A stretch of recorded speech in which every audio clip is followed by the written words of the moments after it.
Hello, everyone. Welcome to my channel here in Sweden. And I'm very happy to say that I have Colonel Douglas Macgregor with me to comment a little bit on this situation in the ongoing conflict in Ukraine and so forth. I would start with saying I know that you know a lot about Sweden. That's why this is interesting.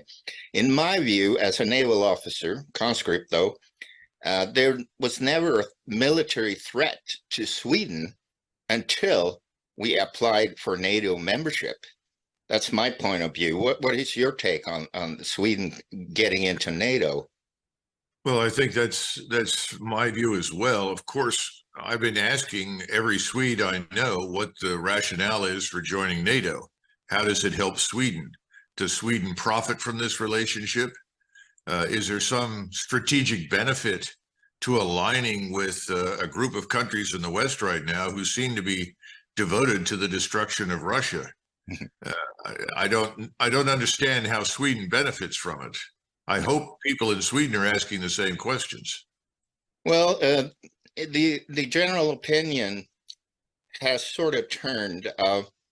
Let's say a year ago, there was a lot of skepticism around Sweden joining NATO. Latest polls say that it's about 50-50 against or, for. So it's hard to say, but we have an authority in Sweden called MSB.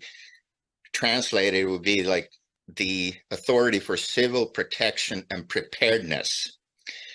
And they're launching a massive propaganda campaign to teach Swedish people about NATO. And in their own words, they say like this: they want to eliminate NATO criticism. And that's from an authority that's very close with the military organizations in Sweden and the military command. So it's absolutely mind-boggling, the propaganda here. So it's understandable that a lot of people say, well, hey, maybe NATO, everybody says NATO is a great thing, so maybe it's true. That's sort of the situation here in the opinions. But I had another question. Excuse me. How big of a risk do you assess there would be for a direct confrontation between US/NATO and Russia? Is there a risk, or is it imminent? No, I don't think it's imminent, but there is a very definite risk. And this is something that I think people are underestimating. The United States, excuse me, and its allies, but primarily the United States, has engaged in a series of interventions over the last 30 years in various parts of the world, always against extraordinarily weak opponents without any air defenses, opponents without any long-range strike weapons per se, opponents without navies, opponents without air forces. And we've gotten accustomed to overpowering anyone that stood in our way with massive, accurate, devastating firepower. It's that simple. There wasn't any requirement for, I would say, innovative thinking or tactics. If the opponent didn't agree to align itself with what you wanted to do, you simply called on the firepower, usually air power, but also naval and ground forces, and they readily subscribed to it. So I think that's problem number one. We're not dealing with a weak opponent. Now, there was an assumption at the beginning of this conflict that Russia was weak. I think a lot of people in Washington continued to see Russia through the lens of the mid-1990s, when admittedly Russia was in ruins. There's no question about it. But there was a tendency then to ignore the warnings of people like George Kennan and others, who said, well, Russia is a great power. It's in a bad way now, but that's not going to remain a permanent condition. Therefore, you should think again about pushing NATO further east, because whatever you tell the Russians, it will be perceived as a threat. So here we are, and Russia has recovered. Now, it's interesting to me that people continually insist that Putin was always interested in invading Eastern Europe. Well, if that was the case, his army at the beginning of this conflict was actually quite small. And if he was truly interested in invading Eastern Europe, you would have thought he'd have maintained an infinitely larger and more ready force. As it turns out, he decided that he did not have the force necessary in order to protect Russia's interests in Ukraine. And so, about 4 or 5 months into the so-called special military operation, he made the decision to mobilize, not nationally, but certainly partially, bringing in hundreds of thousands of reservists as well as volunteers. Well, that's occurred now, and we're looking at a Russian force on the ground in and around Ukraine of about 750,000. And now the plans are to make that force 1.2 million. Because he's decided that no one is willing to negotiate with him. No one will treat Russia's security interest as legitimate, regardless of the arguments. There's no interest in that. Therefore, he has no choice. He's got to expand the military. Well, then the argument is, well, now he wants to invade Eastern Europe, which is a bit ridiculous because he said on many occasions that he knows that the Western Ukrainians absolutely do not want to live inside Russia. He understands that. In fact, he's even made the remark, well, perhaps they'd be happier with the Poles, then walked away laughing because, of course, the relationship between Poles and Ukrainians over the last several hundred years has been a very difficult one. But at this point, I think if the Poles and Lithuanians decided to rush into Western Ukraine and establish some sort of security zone where they could then repatriate Ukrainians that are living in their countries that they really don't want, I imagine Putin might well turn a blind eye to it and just say, well, good luck, rather you than us. But he really wants neutrality for whatever remains of this Ukrainian state. And we don't know what that's going to look like because we haven't negotiated. We haven't had any discussions or talks publicly. And I have, a lot of reservations about supposedly talks behind the scenes, because the people in the White House continue to make ridiculous demands. But you're telling Mr. Putin that he effectively has to bow down and beg forgiveness for having ever, violated the sacrosanct boundaries of Ukraine, which have changed over the last 300 years multiple times. And then he's supposed to effectively commit suicide and take himself out of office and turn Russia's resources over to the West. And this brings me to a very key point. I think that there is a minority, a very powerful elite in the West that views Russia on the one hand as a threat because it is a national state. It is rooted in Orthodox Christianity and a Russian ethnic national identity. It has been the plan of the so-called globalist elites, people like Soros and Schwab and others, to effectively erase the identities of the European peoples and to flood them with people from North Africa, the Middle East, and Africa. This is something that Putin has resisted, and most Europeans in the East dislike and will not participate in. So I think Soros back in the 90s, along with many of his comrades, decided we've got to destroy Russia. We've got to fight Russia and beat it into submission so that we can do to Russia what is now being done to Germany, France, Britain, Sweden, Denmark, the Netherlands. And having been in and out of Europe for many, many times over my life, and having lived for 10 years in Europe, 8 of which I've spent in and out of Germany, I must tell you that they've had a terrible impact on Europe. I don't see anything positive emerging from importing millions of Muslim, Arabs, Africans, and so forth. In fact, I see the opposite. I see real conflict emerging because the objective was never for any of these people to assimilate into European society. It was always the objective for them to assimilate Europe. And so Mr. Putin will have nothing to do with it and will fight with his dying breath to prevent Russia from going the way of Western Europe. It's that simple. And I think that's behind. The second part of it is there's a huge payoff to destroying Russia. You get access to endless sources of minerals, oil, gas, an abundance of food, all the things which many of the people at the top in the West would like to have access to and ultimately to control. All you have to do is look at these wonderful photographs that show Mr. Zelensky sitting in a room with this man, Bank Friedman, who is a crook that belongs in jail that hasn't yet made it to prison, and at the same time talking on a big video television screen to none other than Larry Fink, the CEO of BlackRock. Yeah. So you start lining all these people up. There's more to this than meets the eye.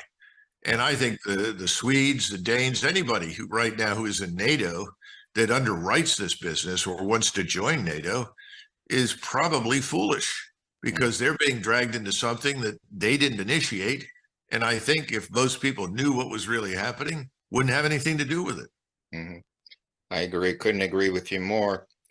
Let's jump to another thing. You mentioned the White House and the top brass. I guess Mark Milley, what's his position in the U.S. military? He's some kind of high up 4-star, I guess, Mark Milley. Well, we call it the chairman of the Joint Chiefs. We do not have a unified military command structure. All right. It's very beneficial to Congress. We have 44 4-stars. Mm-hmm. No one's in charge. That's a big advantage if you're trying to spend money, and that's what Congress is about. And it's done wonders for the defense industries. Mm-hmm. So Milley is just, quote unquote, the chairman of a committee of chiefs of staff of the armed services, all of whom are preeminently interested in what they can get for their respective service. Mm-hmm. So there is no unity of purpose or effort whatsoever. We pay lip service to this, what do you call it, jointness, mm-hmm. but it's a facade, and that's a huge problem. By the way, the Russians don't have that problem. Right. No, I think it's crystal clear on that side. Now, the reason I brought up Mark Milley, because he said something remarkable that I picked up. He said that Ukraine still have aces up its sleeves, and then he referred to the U.S. training of Ukrainian soldiers in Germany. And he got, I guess they sang along with, he sang along with Lloyd Austin in this saying that, well, Ukraine has aces up its sleeve. What do you think of that statement? I think that Mark Milley has not figured out that the Easter Bunny died in the same car crash that killed Santa Claus and the Good Fairy. There isn't much hope for Ukraine at this stage. Hundreds of thousands of people have been destroyed or maimed and harmed for eternity. He is simply doing whatever his bosses want, and that's how he ultimately got the job. Remember what I said about these so-called conflicts. Mm-hmm. Very few American soldiers or Marines actually have seen any real action. Most of it is analogous to colonial expeditions that were launched in the late 1800s or early 1900s by the British or the French or the Dutch or the Belgians against effectively weak opponents inside their respective empires. Mm-hmm. That's what this has always been. We had these forward operating bases, these giant garrisons that were installed in places like Iraq and Afghanistan. Most people never left them. And the people that did were only out there for short periods. And again, if there was any real evidence for hostility that was dangerous, in came the airstrikes, artillery strikes, and so forth. This is not war. This is the sort of thing that Clausewitz called a war of observation, mm-hmm. Which is not really a life or death proposition for the state. It's not a war of decision that decides the future of the country. What Milley and his friends don't believe in is the possibility that this war in Russia and Eastern Europe could turn into a war of decision. Mm. And that's a very serious mistake, because whereas we are treating Ukraine and its population as an instrument, something we can exploit to harm Russia, which is the stated goal of this entire business, the Russians view this as an existential threat to their existence and their right to do so. Mm. One side is in it to the finish. The other side is not. Mm-hmm. And that's eminently clear, and was very clear, by the way, at the Vilnius conference, because behind the scenes, someone as weak-minded as Schultz at least had the presence of mind to tell Biden and others, look, we don't want to destroy Russia. Mm-hmm. That's not our interest. We didn't sign up for that. Well, actually, they did. They were very stupid. Mm-hmm. He, Macron, and everybody else just allowed themselves to be dragged along. Mm-hmm. And there's a good reason for that. What kind of military power do they offer? What sort of alliance is Sweden joining? Well, I was talking recently to a good friend who's a retired general in the French army. He and I worked together 20 years ago at Supreme Headquarters Allied Powers Europe. And he said, Douglas, if you take all the tanks that you have in Great Britain, Germany, and France and add them together, and he said, these are the ones that in theory work, we have 600 tanks. He said the same thing's true for artillery. He said these forces are prepared to go on safari in Africa or the Middle East or somewhere else. They're not prepared for a real war. And the assumption is that we, the United States, we are prepared for it. We aren't. We have dismantled much of our military power. We spend a lot of money, but a lot of that money, of course, disappears into the pockets of all sorts of people across the United States, and most important, people in Washington. It's a racket. Yeah. So we are not the great power in a military sense that we were in 1991. And people don't seem to understand that. I don't think people in Washington get it. We could put 5,000 fighters in the air in 1991. We had over 300,000 ground troops on the ground in Iraq in 1991. That was not the entire force by any stretch of imagination. But could we do something like that today? Of course not. Okay. So what are the Swedes joining? What's the great benefit? I mean, why would the Swedes want to join a crusade against Russia that is weak, unfocused, with no particular tangible, concrete goal in sight? It doesn't make any sense. No. Well, the standing argument is protection. Sweden needs protections, as the politicians here. Of course, we had a dismantled military organization during the early 90s where conscription was canceled, and they got rid of a lot of material and equipment. But of course, Sweden has a manufacturing capacity of its own. We make our own fighter jets. We make cannons and artillery in Bofors, which is all owned by one family called the Wallenbergs. They control pretty much all the Swedish industries, like Ericsson in the telecom section. They're part owners of Raytheon in the US and so forth. So the sensible thing to do, according to myself, that is that Sweden just should step up to what we had before, have their own modernized defense. We have a formidable Air Force with about 175 units active of the JAS Gripen, which is compatible to the F-16 in performance.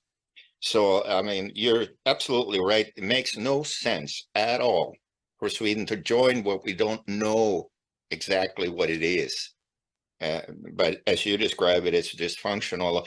And I also read something that of the 155 millimeter shells, which is commonly used in various artilleries, there are something like 200 variants of it that's not compatible between a Swedish 155 millimeter and a German or a NATO. And it was going to cost some horrendous amounts of money to standardize these munitions of the 155 millimeter. Well, we've had 50 years inside NATO to achieve some level of uniformity and interoperability across national lines in many respects. And what have we done? Nothing. Yeah. What NATO has that it doesn't really need is an absolute enormous overhead of headquarters. Because NATO, in the European sense, is designed to provide jobs for generals. Beyond that, I don't see it doing very much. And by the way, I had a very high opinion of the Swedish forces that I saw back in the 90s when I was in Sweden on a visit. Yeah. And it is unfortunate that they have been dismantled largely. There was no real need to do that. But here's the bottom line is this. What makes everyone think that the Russians are so desperate to march all the way across Finland to get to Sweden, or that they want to fight inside the Arctic Circle? I mean, I just don't see much evidence for that. No, I think the Russians really want to do business. Yeah. It's obvious that Putin did not want this conflict. He spent years telling everybody what he didn't want. trying to persuade people that if we ultimately tried to turn Ukraine into a platform for attack against Russia, there would be a war. Mm-hmm. We didn't bother to listen. Exactly. He made a plea in 2008 in Bucharest. He's spoken repeatedly on this. He supplied several proposals. We refused to entertain any of them. And what interest do we as Americans have in fighting a war 10,000 miles from home in an area most Americans can't identify on a map for reasons that make no sense because we want to harm Russia? Well, maybe Soros and his friends that are in finance and the media want desperately to harm Russia, but the rest of us, we're not terribly interested in that. And this is not a question of, is Russia some sort of pristine utopia that we should all emulate? That's not the point. Russia is Russia. It has its pros, it has its cons. Yep. By the way, the same is true for us. Mm-hmm. The United States is hardly the pristine liberal democratic utopia that everybody thinks it is. Mm-hmm. And anybody who bothers to pay attention to what's happening in this country will understand that. So, you know, it is depressing. And I wish the Swedes would reconsider the wisdom of doing what they're doing. And personally, if you go back to Eisenhower, when he was president of the United States, he made the point that in the world that we were living in after World War II, we could not rapidly reinforce Western Europe against the Soviets. Mm-hmm. He said we're never going to have enough ships and enough planes and enough men on active duty to get there in a time that makes any difference. Well, that's one of the reasons you had the West German army. Yeah. Because we couldn't possibly get there. And secondly, he said we should look for more neutral countries. And they said, what do you mean, Mr. President? He said, the more countries we can neutralize in Eastern Europe, the Balkans, Northern Europe, the less territory we have to defend because we can't defend all of it. Yes. On a conventional sense, then we were much stronger than we are now, just as we were very strong conventionally in 1991.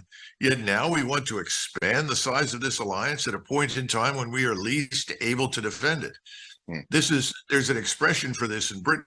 It's covenants without swords. In other words, making commitments that you can't possibly honor because you don't have the military power to support it. Mm-hmm. So how long before the Russians call your bluff? Yeah. It's interesting. I think you mentioned George Soros. I think in '93, he said something along the lines that NATO needs to expand eastwards, but we will have to use other people's soldiers, meaning like Poles or Ukrainians or, Finland, maybe, I don't know. So that's really cynical. Sweden also, back to it, decided to send another 6 billion krona to Ukraine in forms of weapons and assistance. And that brings a total of, if I translate it into dollars, what Sweden has supplied. They had supplied a Panzer Model 90, a bunch of armor-piercing handheld things, bazookas or whatever you call them. That amounts to right now $2.8 billion. And Sweden has a deficit problem. We have problem with the free healthcare system that actually got reduced to this year with 8 million Swedish krona, 8 billion, sorry. So it's just crazy. And another thing here, I read some news that the United States is going to call up about 3,000 reservists to deploy in Europe. Is that going to make any difference or any sense? No, 3,000 from the reserves, but also another 600 from the individual ready reserve. So what we're doing is we're trying to fill gaps or holes in specialties, especially in logistics, medical operations, and so forth. It's not gonna change the picture militarily at all. Yeah. If you called up 300,000, that would make a difference. But then you and I both know that it would take months to train them. Yeah. I mean, we've watched the Russians. They brought up 320,000, and it took them several months to bring them back up to speed, then to assimilate them into organizations to get them ready to fight. I mean, all of these things take time. It doesn't make any sense. But, you know, here's the big lie. If we don't stop the Russians in eastern Ukraine, they're going to march across Europe.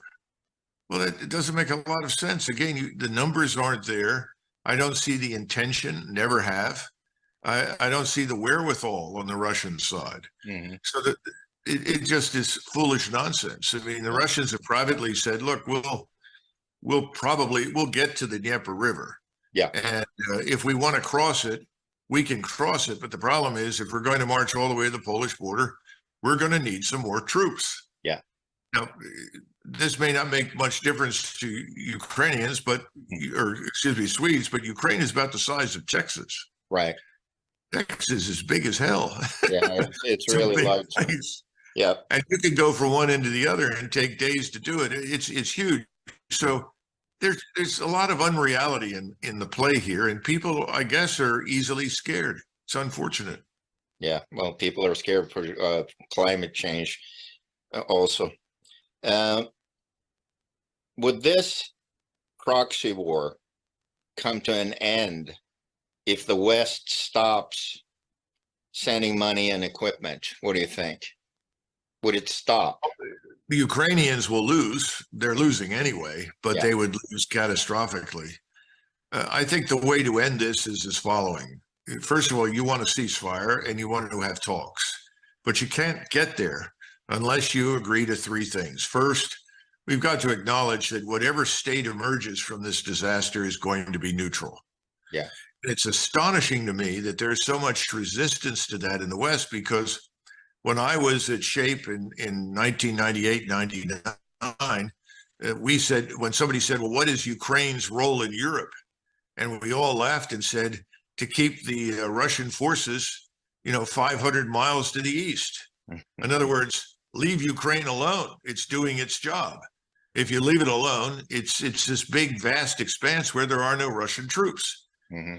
I mean, this doesn't make any sense. The second part of it is, if you agree to neutrality, then you must immediately suspend the delivery of all aid, and then you've got to get all the NATO personnel inside Ukraine out. Mm-hmm. Now, if you do those three things, the Russians will sit down and talk to you. Yeah. But keep in mind, when it comes to territorial arrangements, the Russians aren't about to surrender territory they fought hard to gain.